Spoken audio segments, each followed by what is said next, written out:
guys, welcome back to my channel where I bring you the very best step-by-step recipes for you to create for your friends and family. If this is your first time here and you want to learn how to impress your loved ones or just learn a new recipe or two, make sure you hit the subscribe button and tick that bell so you know when my videos go live for you. In today's video, I'm going to be showing you a gorgeous recipe which is strawberry cinnamon rolls with a lemon cream cheese glaze. I'm fairly confident this is going to be a hit with the entire family, and you never know, it might even win you a friend or two. So guys, get your cooking gloves on, let's go. Just to let you guys know, a list of all the ingredients and the methods are down in the description below.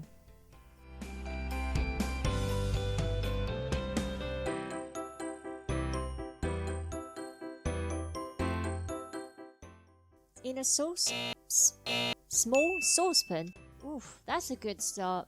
I promise guys, this does get better. Over a medium heat, add 3/4 of a cup of milk, which is 180 ml, and also 1/3 of a cup of butter, which is 75 grams. Stir until the butter has become melted. Once this has happened, remove the pan from the heat, put the pan to the side and let cool to lukewarm temperature. In a large mixing bowl, whisk together 288 grams of plain flour, which is 2 1/4 cups, 2 teaspoons of yeast, which is 7 grams, 1/4 cup of sugar, which is 50 grams, and 1/2 teaspoon of salt, which is 3 grams. Once the dry ingredients are mixed together, add 1/4 cup of water, which is 60 ml, and 1 medium egg.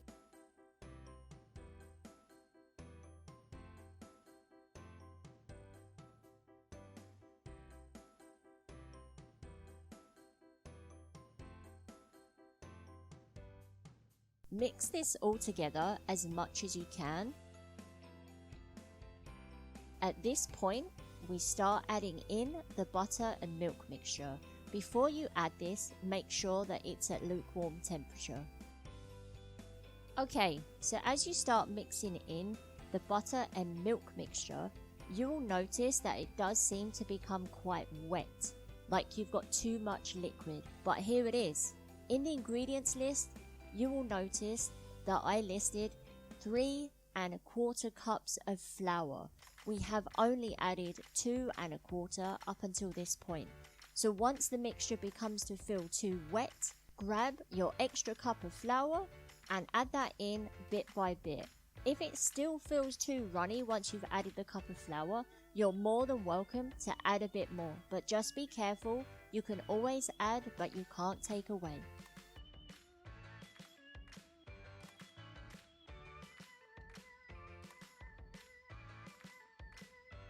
Now it's time to make a nice mess all over your work surface. Flour your work surface and turn out your dough onto the flour. Now what you need to do is get the muscles working and knead the dough, I don't know, for approximately 10 minutes. Sometimes this process happens quicker than others. It just depends how vigorously you go at the kneading. Once your dough is nice and smooth, form it into a ball, grab yourself a bowl. In the bottom of the bowl, put in around about a teaspoon of oil, a bit more if you feel you need it. Place the dough inside the bowl and roll it around until you coat it in the oil. This is to stop the dough from drying out in the rising process. Now what you want to do is grab yourself a damp cloth, make sure it's clean though, cover the bowl and put that bowl somewhere warm for it to rise for approximately 30 minutes to an hour.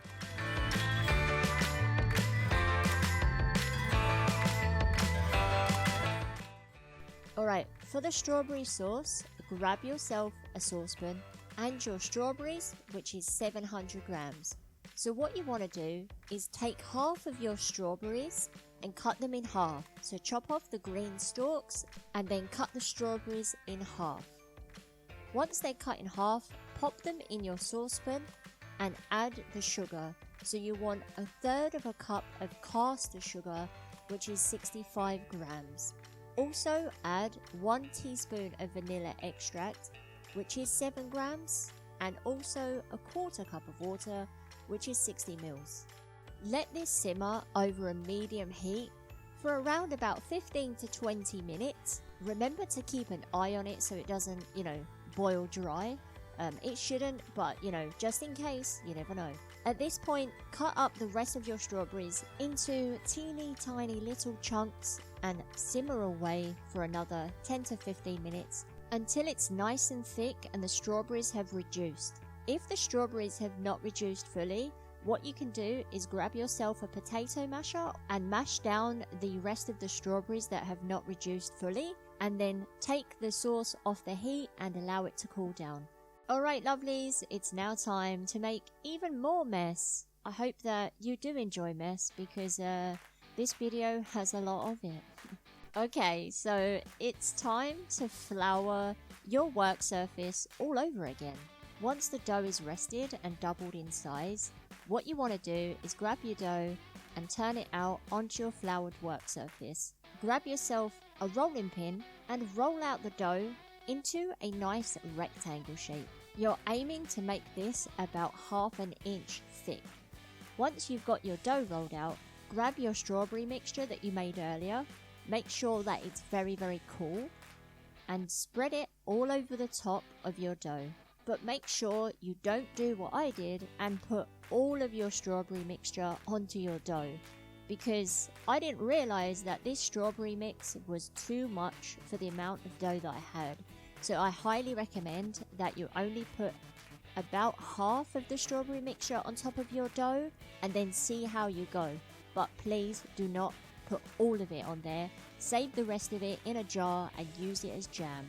Alright, after you've spread it over your half of your strawberry mixture, remember, what you want to do is grab a bowl, mix together 2 teaspoons of cinnamon, which is 16 grams, and 2 teaspoons of sugar, which is also 16 grams. Mix them in a bowl, and then you sprinkle that mixture over the strawberry mixture on top of your dough. Whoa! Alright guys, I have to stop this here to give you a bit of a viewer warning that we have a lot of mess coming up. This is because I used the whole of my strawberry mixture, so hopefully this won't be as messy for you because you're going to listen to my instructions to not add all of the strawberry sauce and you won't get a mess like mine. But yeah, it looks like an absolute bloodbath, but I can assure you the outcome was extremely delicious and it didn't take anything away from it, but I just want you guys to know that there's a lot of mess coming up. Don't forget to give the video a thumbs up if you also make a lot of mess in the kitchen while baking.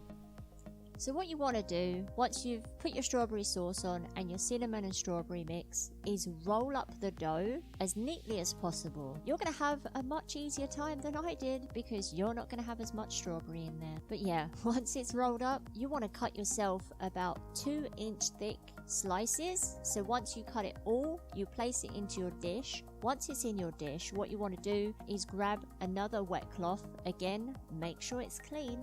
Cover the dish and try and put somewhere warm and let them rise for another 30 minutes. Once your dough has had 30 minutes of rising again, what you want to do is uncover them, put them in the oven and bake them at 190 degrees, which is 375 Fahrenheit, for around about 25 minutes or until they're nice and golden brown. Alright, so now we're at the point of making the lemon cream cheese glaze. So what you want to do is grab yourself a bowl, and in that bowl you want to put cream cheese. Make sure the cream cheese is softened, and you want to add ½ a cup, which is also 115 grams. To that you want to add 3 tablespoons of butter. Also make sure that's softened as well, and that's 42 grams. Then you want to add to that powdered sugar. So guys, what we're going to do is we're going to use 2 cups of powdered sugar. However, I'm going to add these 1 cup at a time and then mix it. Because if you've ever worked with powdered sugar, you will know that if you use too much of it and try and mix it, it goes everywhere and leaves a sweet powder of dust all over your kitchen. So I try and eliminate this as much as I can by using it in little bits at a time. Once you have both of your cups of powdered sugar mixed in, what you then want to add is 2 teaspoons of lemon juice, and that's 10 mils. Then add 1 teaspoon of vanilla extract, which is 7 grams. And finally, you want to add your grated lemon zest. So you want 1 tablespoon of it, which is 6 grams. Then give it a mix until it's all fully combined. Once that's done, you can put that to the side to use when your cinnamon rolls are out of the oven and nice and cool.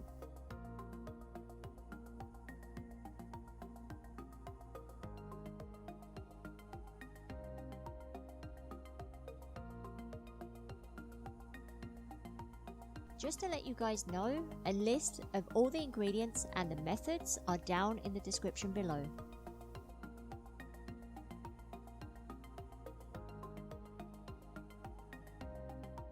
Thank you for watching. I truly hope you enjoyed the video.